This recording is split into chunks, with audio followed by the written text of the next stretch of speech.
Hi, welcome to Mad Medicine with Miss P. I got some more medicine that made me mad this week. Cute stuff, but still, um, I want to bang my head against the wall just a little bit to take away the pain. And maybe it's the way I ask. That could very well be it. If it weren't only me that gets these things, I would think that. Um, or like, what do they hear when you say these words? Is my real question. Like if I say,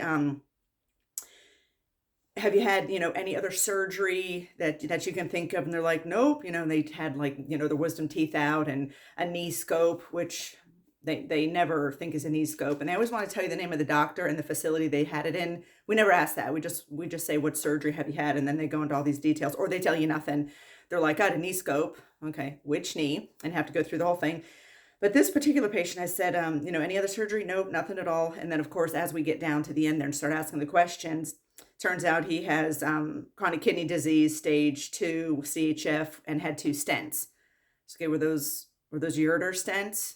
No, they were cardiac stents. Okay. So earlier when I asked you if you had a cardiologist and who you seen and anything like that, you didn't think that was a good time to maybe throw that in there. But only after I get, deep into it, do you suddenly remember that you had cardiac stents, which proves to me they don't know what a cardiac stent is.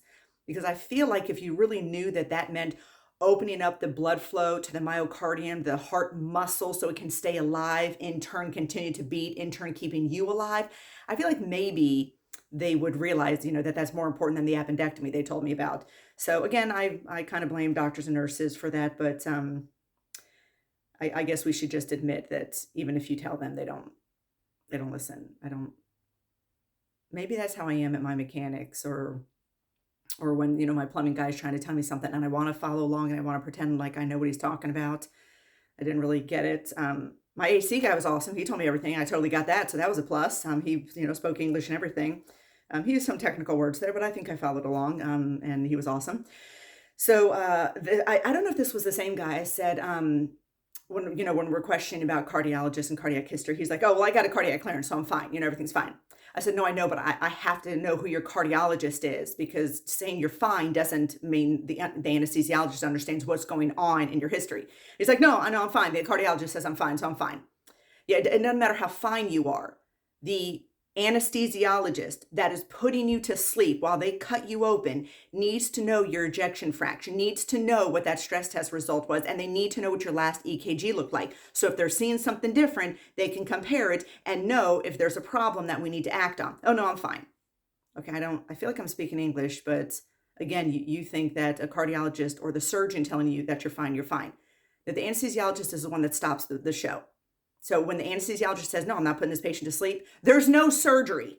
Unless you want your lithotripsy under a local, there is no surgery if the anesthesiologist doesn't understand what's going on and feels comfortable putting you to sleep. I don't know what they don't know. I mean, like, if you want to know what's going on, ask an anesthesiologist. Now, I told you that before. They know little about everything. Those are the guys you go to. That's the person I'm going to ask my questions to. They freaking know everything. It's really weird. And they also have like a different personality than your average doctor. I mean, not that we don't have some cool surgeons, but they're a different breed. Oh, this is one of my favorites. Now, they write their own medications in now.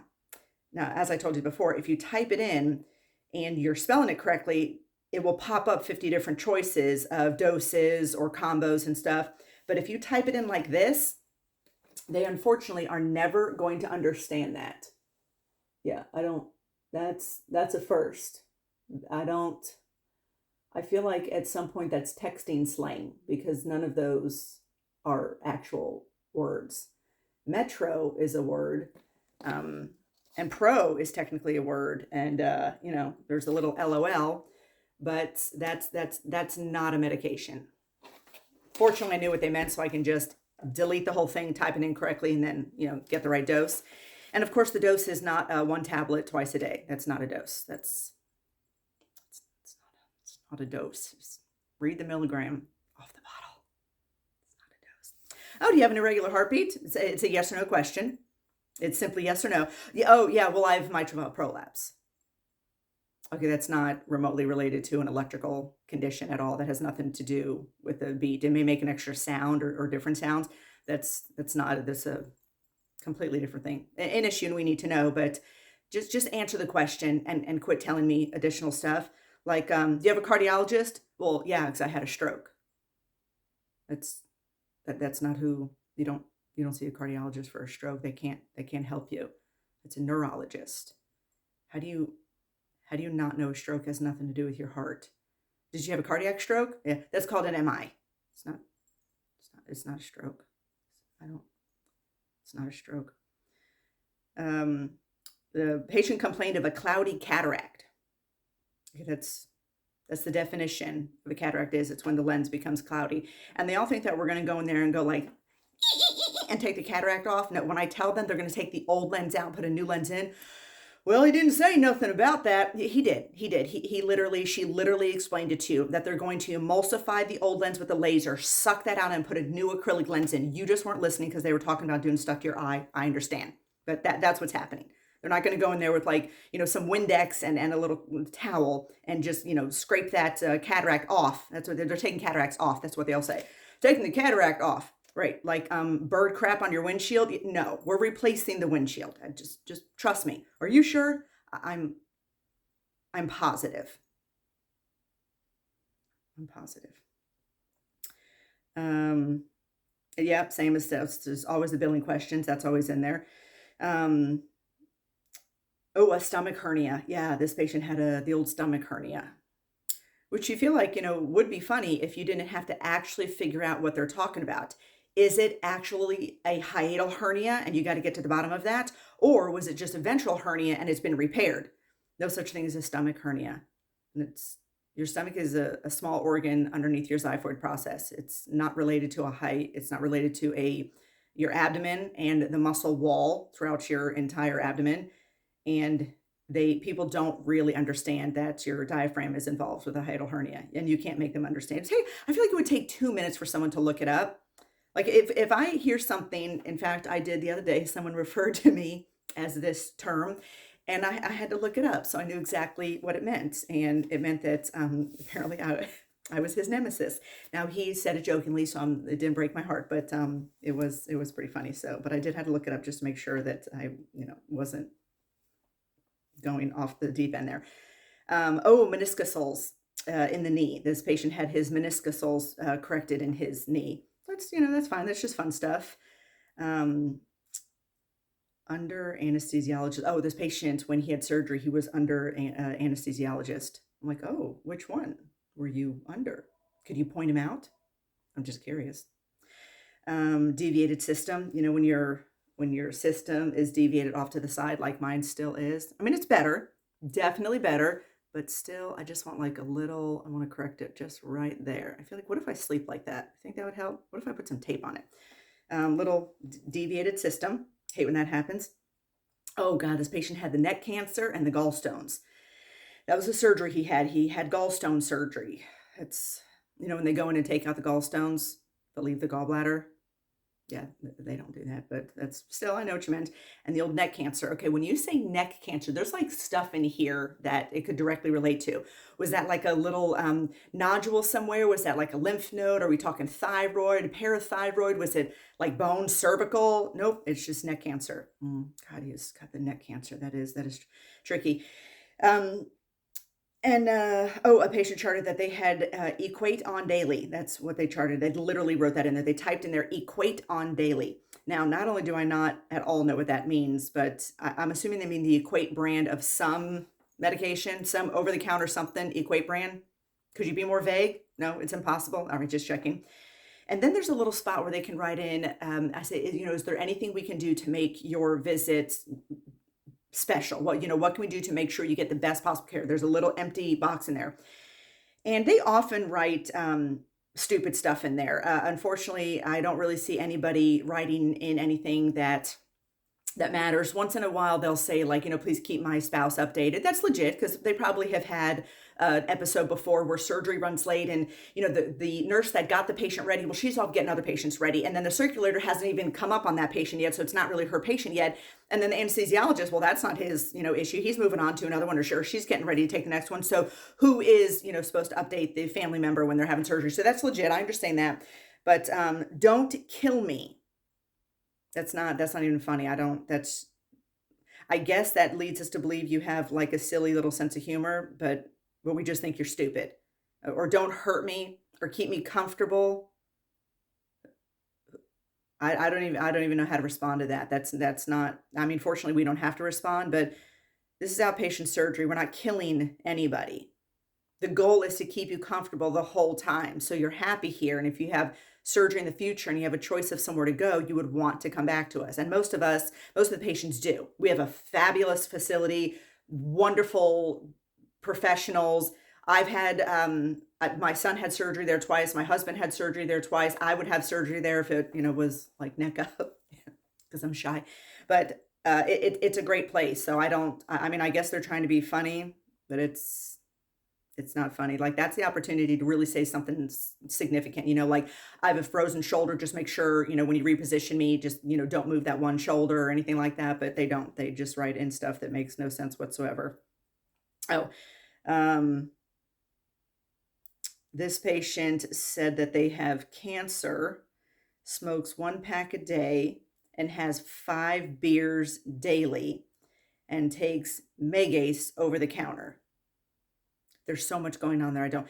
He's already has cancer, still smokes a pack a day, and feeding that cancer is his 5 beers daily, and he takes Megace to try to increase his appetite, which he thinks is over the counter. Now, if any of you want to look up Megace, it's not over the counter. I mean, it's maybe there's a type of it, but it's Marinol or Megace and all those. There's something, you know what, it could kind of be not necessarily prescription by now, but I don't think so. So that there's so much wrong in there that I would really like to actually help these people and get them off of all of this stuff and fix and cure and treat correctly, but they don't. They want to smoke and drink and then try to take something to increase their appetite. If you take away that 5 beers a day and your body no longer craves that, you might actually start to crave food. And he was like 100 pounds soaking wet and 80 years old. And really, if you do all of this by 80, I'm not even going to give you a hard time. You're doing something right. Keep on doing it. You'll probably outlive us all. I'm not even worried about it. Yeah, so this other patient wrote in this little box where you can, say, like, do you have anything additional to add to this? And the patient wrote that they had a TIA because of the AFib and CAD. I'm not sure how that correlates. That you probably do have coronary artery disease. I'm not sure what the AFib has to do with any of those. Now, maybe you had a TIA from a clot that you threw from the AFib, but like they kind of wrote it all in there all at once. So I think those are just things that they heard in the past, but they don't necessarily understand how they correlate. But I'd be glad to explain it to them if I had time to speak to each patient for 34 minutes, and I try not to. Another patient said that this is a patient that said they had chronic kidney disease, but they're not on any diuretics at all, but he's getting ready to go on dialysis. Does that happen and I just don't know it? Is there a time where you go from total kidney function to almost needing dialysis? Because I feel like at some point you would be on some diuretic, or were the kidneys just so shot that they couldn't risk a diuretic? Or, I mean, where's all the fluid going if it's not getting out and he's almost ready for dialysis? I don't know. Fortunately, in my position, I can just kind of nod and then I go tell the cardiologist everything that's going on. Oh, speaking of, I meant the anesthesiologist. Speaking of, when we ask if they had a cardiologist, I said, have you seen a cardiologist for anything more than testing or checkups? Because they'll say like, yeah, I see him every year. Right, but is it for anything more than testing or checkups? Have you ever had, a pacer, defibrillator, mitral valve prolapse, heart attack, stents, open heart surgery, anything like that? And he's like, well, I've had a mammogram. Okay, but have you had anything heart related?